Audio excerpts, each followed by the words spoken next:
Good morning students. भाई कल हमने किया था मैं फिजिकल प्रॉपर्टी की थी, उसके अंदर हमने किया था ionization energy, metallic character, melting point, boiling point, melting point, boiling point, density, ठीक है, ई नोट सेल, ये किए थे हमने, ठीक है, ई नोट सेल वगैरह ये किए थे। उसके बाद हमने ऑक्सीडेशन स्टेट की थी, oxidation state, variable oxidation state. Next हम कर रहे थे कि हमारे पास कलर्ड आयन थे। कलर्ड आयन क्यों बनाते हैं, तो हमने ये किया था कि जो डी ऑर्बिटल होती है वो 5d ऑर्बिटल होती है। कल मैंने यहाँ पर छोड़ा था कि हमारे पास कितनी ऑर्बिटल होती हैं, 5d ऑर्बिटल होती हैं। उसमें से यहाँ पर क्या होता है, 3 टाइप की ये होती हैं और 2 टाइप की ये होती हैं। इसको हम क्या बोलते हैं, T2G बोलते हैं, इसको हम क्या बोलते हैं, EG बोलते हैं। ये स्प्लिट हो जाते हैं, ठीक है। डी ऑर्बिटल्स जो है वो 2 के अंदर स्प्लिट होती है। तो इलेक्ट्रॉन यहाँ से यहाँ पर जाता है, वो क्या करता है, एनर्जी को अब्जॉर्ब करता है, ठीक है, एनर्जी को क्या करता है, अब्जॉर्ब करता है। फिर ये एक्साइटेड स्टेट में पहुंच जाता है, ठीक है। एक्साइटेड स्टेट में पहुंचने के बाद ये क्या करता है, यहाँ पर ये एक्साइटेड स्टेट में चला गया। एक्साइटेड स्टेट में लार्ज एनर्जी होने की वजह से ज़्यादा देर तक नहीं रह पाता है और वापस से क्या होता है, ग्राउंड स्टेट के अंदर आ जाता है और एनर्जी को क्या करता है, एमिट करता है। और वो एनर्जी क्या करती है, वे विजिबल रीजन के अंदर लाई करती है, ठीक है। विजिबल रीजन के अंदर लाई करने की वजह से उसको हम क्या कहते हैं, हमें वो कलर्ड दिखाई देते हैं। तो अब इसके अंदर लिखते हैं फर्स्ट जो रीजन है, रीजन या फिर एक्सप्लेनेशन कि ये कलर आयन क्यों बनाते हैं। रीजन लिखते हैं तो इसके अंदर colour is due to presence of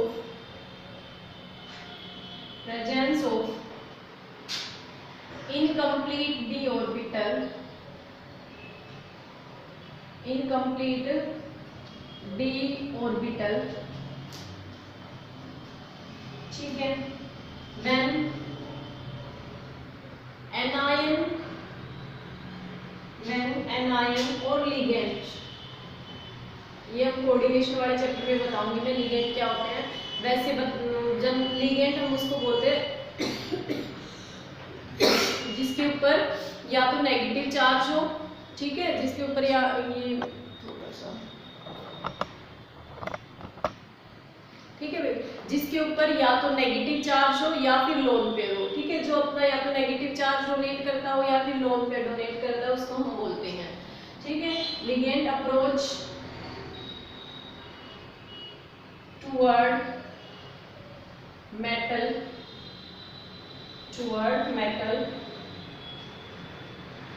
their d orbital do not degenerate, मतलब जो पहले सबकी एक एनर्जी थी वो नहीं रहती है, ठीक है। degenerate,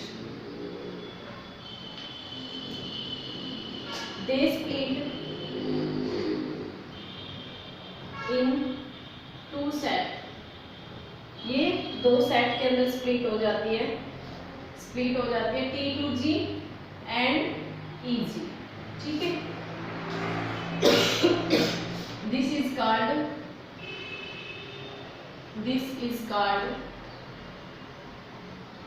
ये सिलेबस में नहीं है, वैसे ये थ्योरी है, क्रिस्टल फील्ड थ्योरी, पूरी की पूरी थ्योरी है, बट ये तुम्हारे सिलेबस में नहीं है।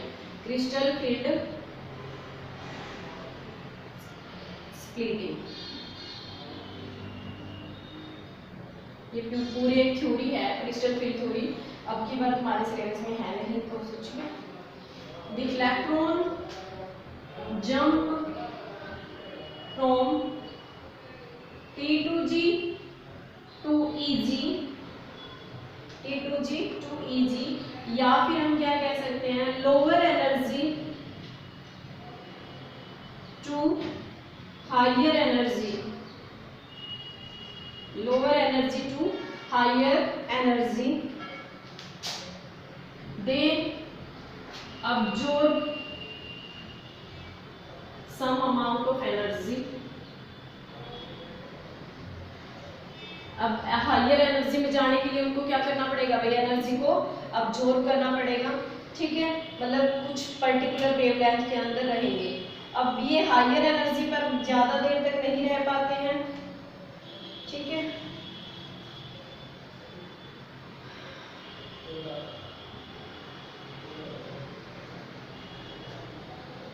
And at higher energy level stability decrease, so electron jump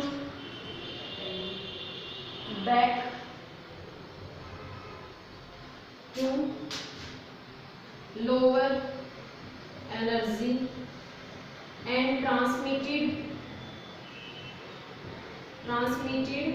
या फिर क्या कह सकते हैं, रिलीज, ठीक है, ट्रांसमिटेड सम एनर्जी। डस्टर तो नहीं होगा भाई, मैं कर दूं, ठीक है, some energy in visible region, जो ये वाली है ये विजिबल रीजन के अंदर लाई करती है, ठीक है, विजिबल रीजन में वो लाई करेगी, ठीक है, विजिबल रीजन के अंदर लाई करेगी तो वो हमें क्या दिखाई देगा भाई, कलर की फॉर्म में दिखाई देगा। ओके, सो मेन रीजन क्या है कलर का, अनपेयर्ड इलेक्ट्रॉन, जिसके पास भी अनपेयर्ड इलेक्ट्रॉन ना हो वो क्या होगा, हमारा कलर शो नहीं करेगा, ठीक है, जिसके पास अनपेयर्ड इलेक्ट्रॉन नहीं होंगे वो कलर शो नहीं करेगा, ठीक है। अब जैसे एग्जांपल हम ले लेते हैं सेकेंडियम 3 पॉजिटिव में, अगर वो ये कहता है कि सेकेंडियम 3 पॉजिटिव में ये बताओ कलर है या नहीं है, तो इसमें सेकेंडियम का कॉन्फ़िगरेशन, सेकेंडियम का क्या होता है, अगर हम जनरल सेकेंडियम का ही लिखें तो सेकेंडियम का होता है भाई, लास्ट वाला लिख रही हूँ मैं सिर्फ, 4s1 3d1, sorry 4s2 3d1 होता है। 3 पॉजिटिव अगर हम करेंगे तो 3 पॉजिटिव में तो क्या हो जाएगा, यहाँ पर लास्ट कैल्शियम होता है, ठीक है, कैल्शियम होता है यहाँ पर सॉरी कैल्शियम नहीं रहेंगे इसमें, आर्गन,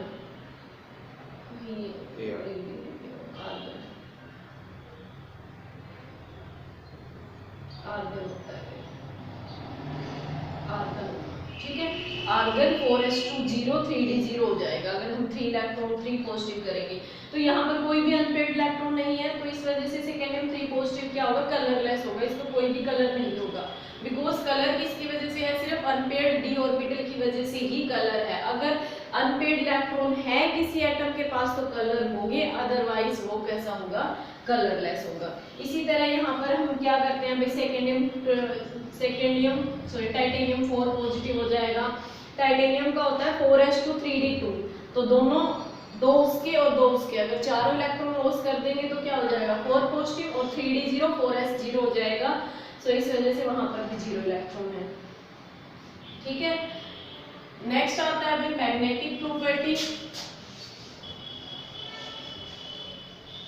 नेक्स्ट है मैग्नेटिक प्रॉपर्टी। कलर की कैसे शो करते हैं, आई थिंक मैंने तुम्हें एक बार बताया भी होगा कि एक कलर व्हील होता है, ठीक है, इस तरीके से, मतलब हमने पहले क्या किया था कि पहले वो कलर ऑब्जर्व करते हैं फिर वो कलर एमिट करते हैं, ये किया था हमने। तो हमारे पास एक कलर व्हील होता है, इसको हम कलर व्हील बोलते हैं, कंप्लीमेंट्री कलर व्हील, ये कंप्लीमेंट्री कलर होता है, यहाँ पर होता है V B G Y O R, विब्ग्योर होता है ना, तो उसी तरीके से यहाँ पर इंडिगो नहीं होगा, बाकी सारे 6 कलर होंगे, इंडिगो बीच वाला इंडिगो नहीं है यहाँ पर, violet, blue, green, yellow, orange and red. अगर हमारा कोई सब्सटेंस, आई थिंक ये इसमें कोऑर्डिनेशन नंबर वाले में बता रखा होगा शायद, कोऑर्डिनेशन नंबर वाला जो नेक्स्ट चैप्टर है उसमें है शायद, ये तुम्हारे बुक में शायद उसमें दे रखा होगा, बट मैं यहाँ पे बता देती हूँ, कलर की बात चल रही है। तो अगर कोई भी सब्सटेंस वॉयलेट कलर अब्जॉर्ब करता है, ठीक है, अगर कोई भी सब्सटेंस वॉयलेट कलर की वेवलेंथ को ऑब्जॉर्व करता है तो वो येलो कलर को एमिट करेगा, हमें वो किस तरह का दिखाई देता है, येलो कलर का दिखाई देगा। अगर कोई रेड कलर की लाइट को ऑब्जॉर्व करेगा तो हमें वो क्या दिखाई देगा, ग्रीन कलर दिखाई देगा। ठीक है, अगर वो रेड कलर ऑब्जॉर्व करता है रेड कलर की वेवलेंथ को तो वो हमें कैसा कलर दिखाई देता है, ग्रीन कलर दिखाई देता है। अगर वो ब्लू कलर ऑब्जॉर्व करता है, ब्लू कलर की वेवलेंथ को ऑब्जॉर्व करता है तो हमें वो ऑरेंज दिखाई देता है, जो एमिट करता है हमें वही दिखाई देता है। ठीक है, ऑब्जॉर्व करने वाला हमें नहीं दिखाई देता, हमें कौन सा कलर दिखाई देता है, जो एमिट होता है। तो these are complementary colour, red and green are complementary colour, violet and yellow are complementary colour, orange and blue are complementary colour. अगर यहाँ पर उल्टा भी हो सकता है, अगर ऑरेंज ऑब्जॉर्व करे तो ब्लू दिखाई देगा। ठीक है, अगर येलो ऑब्जॉर्व करे तो वॉयलेट दिखाई देगा, और यहाँ पर अगर रेड अगर ग्रीन ऑब्जॉर्व करता है तो हमें रेड एमिट होगा, रेड दिखाई देगा। These are complementary. ठीक है, सो इसको बोलते हैं कलर व्हील। पता नहीं अब की बार इस हमारे सिलेबस में है या नहीं, और ये भी मुझे ध्यान में कोऑर्डिनेशन वाले में है या नहीं कंफर्म। मैग्नेटिक प्रॉपर्टी,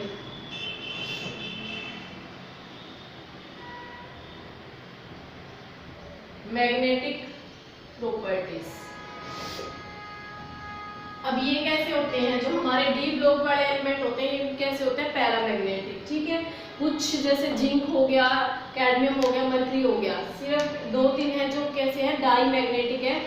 पैरामैग्नेटिक क्या होता है, जिसके अंदर 1 और मोर देन अनपेयर्ड इलेक्ट्रॉन हो, एक या एक से ज्यादा अनपेयर्ड इलेक्ट्रॉन होते हैं, उसमें क्या होता है, पैरामैग्नेटिक। ठीक है, तो और जिसके अंदर अनपेयर्ड इलेक्ट्रॉन नहीं होते, सारे के सारे पेयर्ड अप होते हैं, उसको हम क्या कहते हैं, डाई मैग्नेटिक कहते हैं। ठीक है, तो यहाँ पर कहेंगे कि हम क्लासिफाई करते हैं भाई मैग्नेटिक प्रॉपर्टी में पैरामैग्नेटिक, डाई मैग्नेटिक, फेरोमैग्नेटिक और एंटी फेरीमैग्नेटिक, फेरीमैग्नेटिक, ये इस तरीके से हम क्लासिफाई करते हैं। तो पैरामैग्नेटिक कौन से होते हैं, पैरामैग्नेटिक कौन से होते हैं, पैरामैग्नेटिक जिसके अंदर those which have 1 or more than 1 unpaired electron, जिसके अंदर एक या एक से ज्यादा अनपेयर्ड इलेक्ट्रॉन हो, एंड substance which attract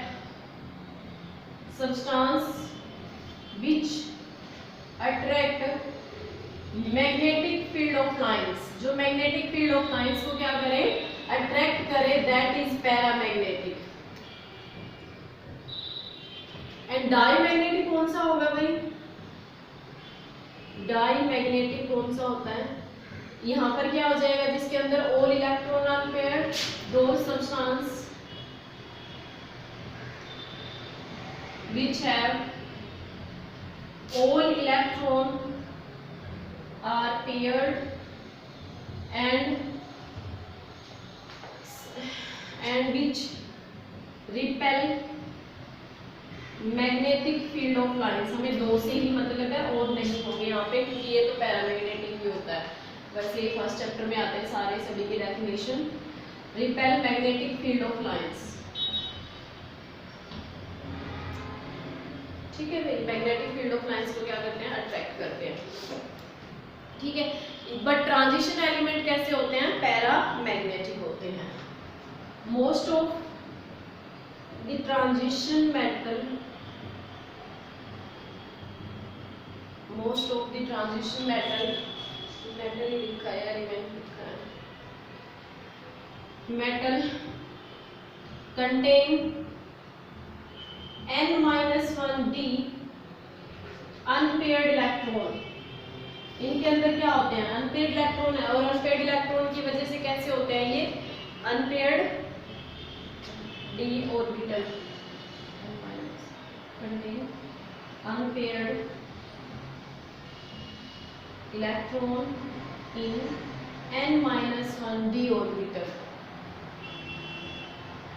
है, n-1 d orbital. So compound of transition metal,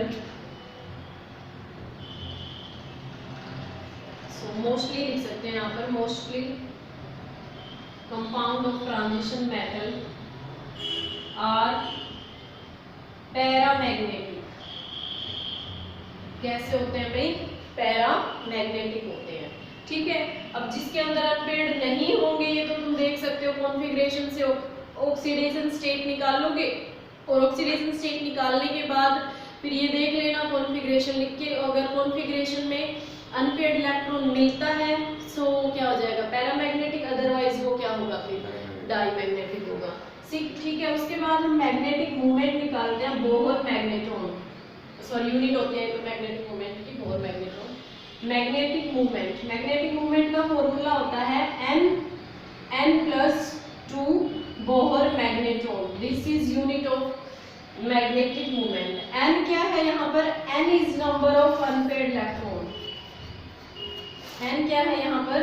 number of unpaired electron, कि कितने अनपेयर्ड इलेक्ट्रॉन है वो होगा हमारे पास। ठीक है, नंबर ऑफ अनपेयर्ड इलेक्ट्रॉन। अब मैं एक टेबल बना रही हूँ क्योंकि भाई ये इससे जो ये वाला फॉर्मूला है मैग्नेटिक मूवमेंट से एक क्वेश्चन आता है इस चैप्टर से, यहाँ से क्वेश्चन 1 मार्क्स में हमेशा ही आता है, चाहे वो किसी भी ग्रुप नहीं, क्या बोलते हैं उसको, सेट, किसी भी सेट के अंदर मिल जाए, बट कंफर्म है।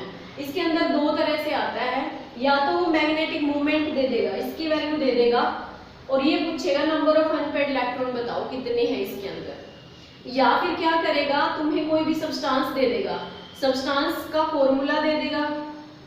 ठीक है, केमिकल फॉर्मूला लिखा हुआ मिलेगा।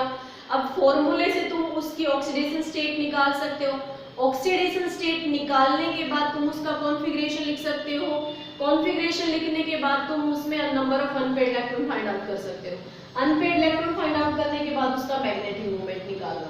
ठीक है, तुम्हें क्या स्टेप बताए मैंने, ये तो तुम किस तरीके से निकालोगे, बट तुम्हें वहां पर ये पूछेगा कि ये कंपाउंड है, जैसे कि तुम्हें ये दे दिया FeH2O6, ये मैंने एग्जांपल लिया है 2 पॉजिटिव, इस तरीके से दिया हुआ मिलेगा, तो वो तुमसे ये पूछेगा कि मैग्नेटिक मूवमेंट क्या है इसका मैग्नेटिक मूवमेंट बताओ क्या है।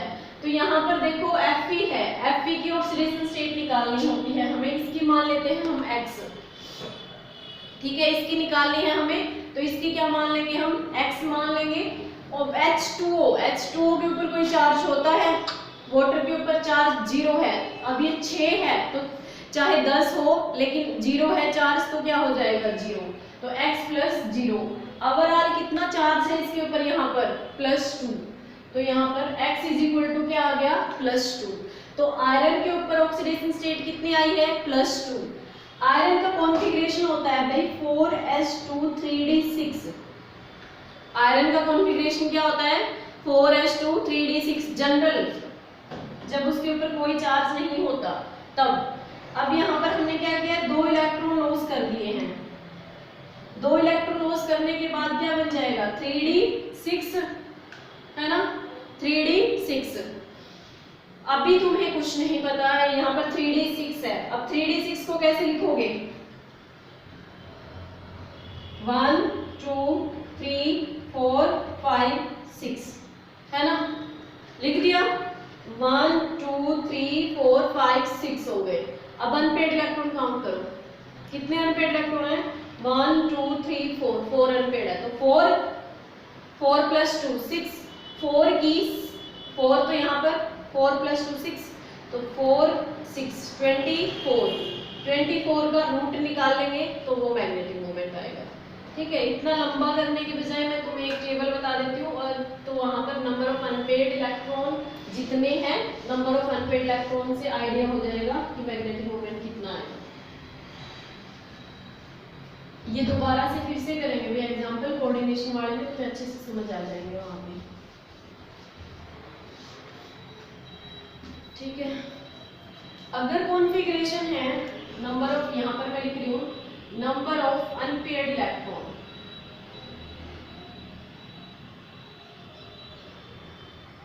ठीक है, यहाँ पर है मैग्नेटिक मूवमेंट,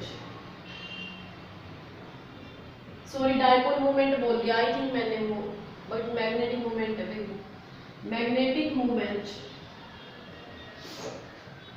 ठीक है। तो magnetic movement number of unpaired electron 0 1 2 3 4 5 तक ही होते हैं, ज्यादा तो नहीं होंगे, 6 वगैरह तो होते ही नहीं है, 6 बट होल ले लेते हैं, 6 7 8 6 तो होते ही नहीं है, 5 तक ही है, 5 तक ही होंगे मैक्सिमम अनपेयर्ड।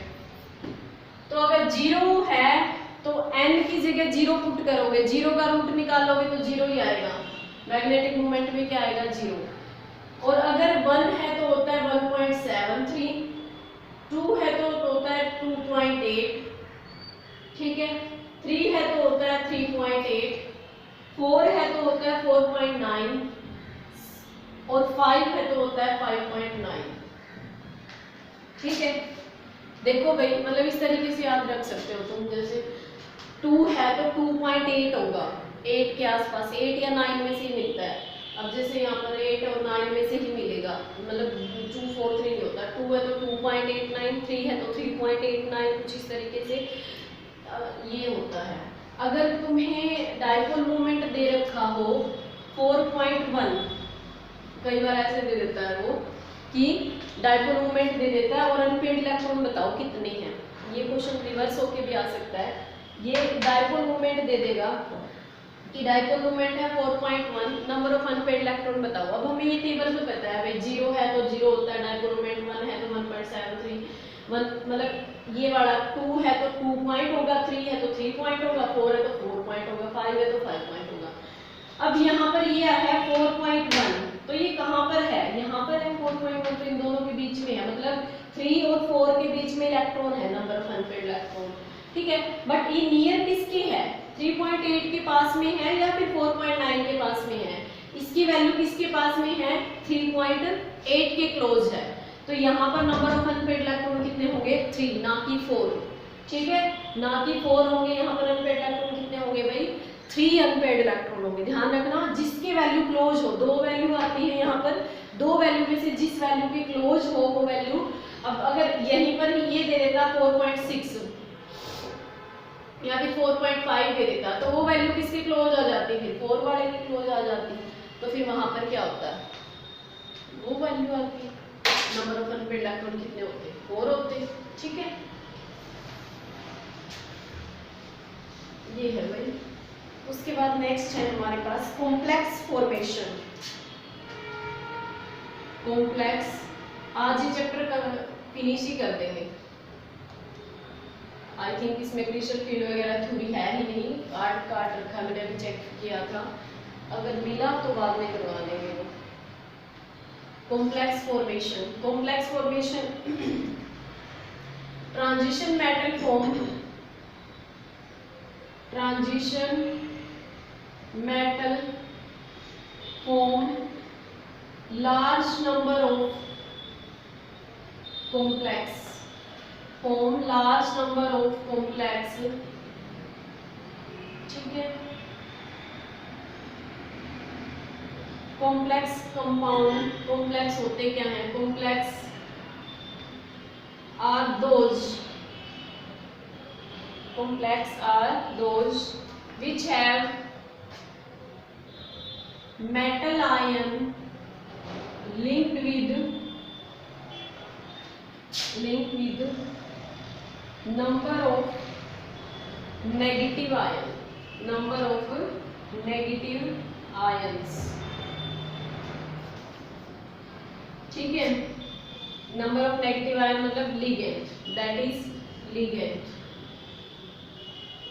नेगेटिव आयंस को हम क्या कहते हैं, लिगेंड्स बोल देते हैं। रीजन क्या है भाई इसका कि कॉम्प्लेक्स क्यों बनाते हैं, क्योंकि क्वेश्चन तो यही आएगा, why transition metal form complex. First reason है यहाँ पर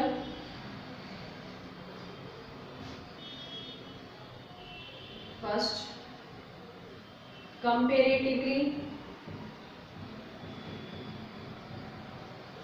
small size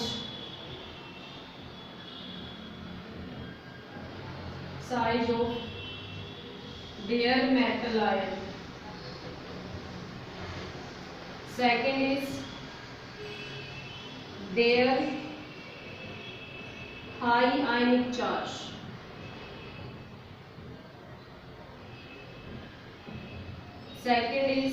third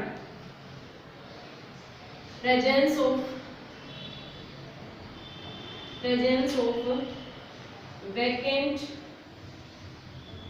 d orbital, ठीक है, presence of vacant d orbital that accept lone pair of electron donating by ligand, जो ligands lone pair of electron या फिर negative charge donate करते हैं उनको एक्सेप्ट करने के लिए इसके पास क्या होती है, वैकेंट डी ऑर्बिटल होती है। हाई आयनिक चार्ज होता है, मतलब पॉजिटिव चार्ज हमने ऑक्सीडेशन स्टेट के अंदर किया था कि ये +1 से लेकर +7 तक +8 तक ऑक्सीडेशन स्टेट शो कर सकते हैं ये। सो इसी वजह से हाई आयनिक चार्ज है और साइज भी क्या होता है इनका, कंपेरेटिवली स्मॉल होता है, ठीक है। तो ये 3 रीजन है कॉम्प्लेक्स के। Next is interstitial compound. ये जो हमने कर किए हैं, सबसे पहले क्या था कैटलिस्ट, उसके बाद हमने किया था कलर्ड, उसके बाद कलर्ड के बाद क्या था मैग्नेटिक प्रॉपर्टी, और उसके बाद हमने कॉम्प्लेक्स। तो ये 5-6 हैं, इनमें से हर एक सेट के अंदर इस बात की मैं गारंटी हूँ, इसको मैं लिख के भी दे सकती हूँ कि हर एक सेट के अंदर एक कंफर्म ही मिलेगा। 2 मिल जाए वो भी कोई बड़ी बात नहीं है, 2 भी मिल सकते हैं, बट एक तो कंफर्म ही है, इनमें से मिलता है और हर बार मिलता है। Interstitial compound. अब ये इंटरस्टिशियल कंपाउंड क्यों बनाते हैं, क्वेश्चन सेम वही आता है, why transition metal coloured, why transition metal complex formation, why transition metal interstitial compound, why transition metal so coloured. Question यही होता है सब में, ठीक है। तो यहाँ पर भी यही आएगा, transition metal form large number of interstitial. हमने उसमें किया था फर्स्ट चैप्टर के अंदर, मैंने तुम्हें बताया था कि इंटरस्टिशियल क्या होता है। मैंने तुम्हें फर्स्ट चैप्टर में बताया था कि इस तरीके से प्रेजेंट होते हैं, जो क्रिस्टल होते हैं हमारे इस तरीके से होते हैं भाई। तो इंटरस्टिशियल कंपाउंड के लिए हमें इंटरस्टिशियल का पता होना चाहिए कि इंटरस्टिशियल साइट होती क्या है। ये क्या होती है हमारी, इस साइट को हम क्या बोलते हैं, लैटिस साइट, है ना। इसको क्या बोलते हैं हम, लैटिस साइट बोलते हैं, और इसको हम क्या बोलते हैं, इंटरस्टिशियल साइट, ठीक है। इनको हम क्या बोलते हैं, इंटरस्टिशियल साइट। तो जो खाली जगह होती है, वॉइड होता है, या फिर जो खाली जगह होती है उसको बोलते हैं हम इंटरस्टिशियल, ठीक है। गर्मी की लेके आना, इंटरस्टिशियल साइट बोलते हैं भाई उसको, जो वॉइड होता है या फिर जो खाली जगह होती है उसको बोलते हैं हम interstitial site, okay. Interstitial compound with small atom such as hydrogen, carbon, boron,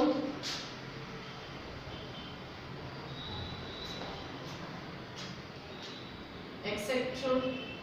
occupy the empty space, empty space कह लो या फिर इंटरस्टिशियल साइट, ठीक है। मतलब ये इंटरस्टिशियल साइट जो इनकी खाली जगह है ना, जैसे आयरन हमने ले लिया, आयरन का ही क्रिस्टल हमने ले लिया, उसमें आयरन में बीच में जो खाली जगह है वहां पर हाइड्रोजन, कार्बन, बोरोन जो छोटे छोटे एलिमेंट हैं हमारे, वो उनकी खाली जगह में फिट हो जाते हैं, ठीक है। Interstitial site, empty space in their lattice, जो उनकी लैटिस में एम्प्टी स्पेस है वहां पर ये फिट हो जाते हैं, फिर रीजन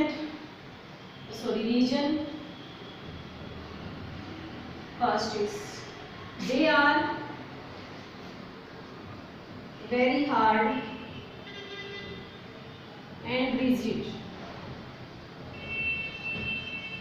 ठीक है, हार्ड और रिजिड होते हैं। They have high melting and boiling point. Reason नहीं है भाई, कैरेक्टर्स है, characters of interstitial compound.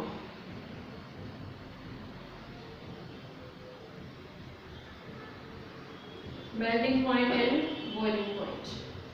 High melting and boiling point होता है। चल रहा है इंक डाल दे। हाई मेल्टिंग एंड नीचे से डाल के लेके आएगा, नीचे मैडम मुझे बोले अपना डाल दी, मैडम को दे देगा। कोई नहीं, मैं ही ले जाऊंगी ये। उनकी क्लास चल रही है ना, मतलब मैम का वैसे लिया है। अच्छा, melting and boiling point. Third is they show conductivity. Excuse me, मेरा मार्कर दे दो। दिस इज माय मार्कर, मेरी क्लास में से छीन के बैठा है। क्यों भाई? मैं वैसे हुआ, मैंने क्वेश्चन नंबर दिया, मैं गलती करके हैंड वॉश कर देंगे। They show conductivity. And fourth is they acquire chemical inertness.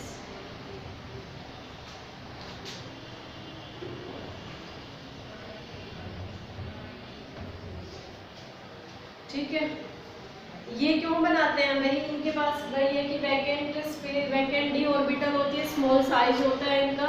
ठीक है, वही रीजन होगा इनका, अनपेयर्ड इलेक्ट्रॉन होते हैं, तो ये लिख सकते हो तुम इसमें भी। ठीक है, नेक्स्ट है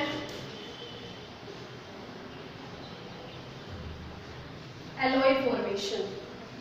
next is alloy formation, last है भाई ये एलॉय फॉर्मेशन। एलॉय क्या होता है? Mixture of two metals. ठीक है, एलॉय क्या होता है? It is homogeneous mixture of homogeneous solid solution of two और मोर, टू और खोल के नहीं लेके आया, खोल तो ले इसको, छेद तो कर ले इसमें, क्या चीज नीचे से करके लेके आना था। टू और मोर metals obtaining by melting the component। अब obtaining by melting the component। अब ये है कि ट्रांजिशन मेटल क्यों मतलब रीजन क्या है कि क्यों बनाते हैं। First is transition metal have nearly same size। इनका क्या होता है? nearly same size होता है सभी का। सेकंड इज इनके पास क्या होता है? vacant d orbital, vacant d orbital। And third is unpaired. ये तो हो ही गया भैया आज का, unpaired electron, unpaired electron, vacant d orbital की बात हो गई है। Number of unpaired electron in d orbital n-1 d orbital. ठीक है, कंपेरेबल ये दो रीजन है इसके। ठीक है, तो इस वजह से क्या करते हैं, हमारे सिमिलर रेडियाई होती है इनकी। ट्रांजिशन मेटल क्या होते हैं, एक दूसरे की सिमिलर रेडियाई होती है, मतलब रेडियस में इनका ज़्यादा डिफरेंस नहीं होता। तो इस वजह से क्या कर लेते हैं भाई, जैसे कॉपर प्लस जिंक हो गया, इनकी रेडियस में इतना ज़्यादा डिफरेंस नहीं होता। मोलिब्डेनियम और टंगस्टन हो गया, मतलब मोलिब्डेनियम और क्रोमियम हो गया, अगर हम दोनों को मिक्स कर देंगे तो ठीक है। सो इस वजह से, क्योंकि साइज नियरली सेम होता है, इतना ज़्यादा डिफरेंस आता नहीं, सो इस वजह से एलॉय बना सकते हैं। ओके, तो ये चैप्टर हमारा फिनिश हो गया है। सिलेबस के अकॉर्डिंग मैंने देखा था, आज अगर थोड़ा बहुत कुछ भी रहता होगा तो मैं कल करवा दूंगी, अदरवाइज फिर हम कल नेक्स्ट चैप्टर शुरू करेंगे, 9th कोऑर्डिनेशन कंपाउंड। ओके।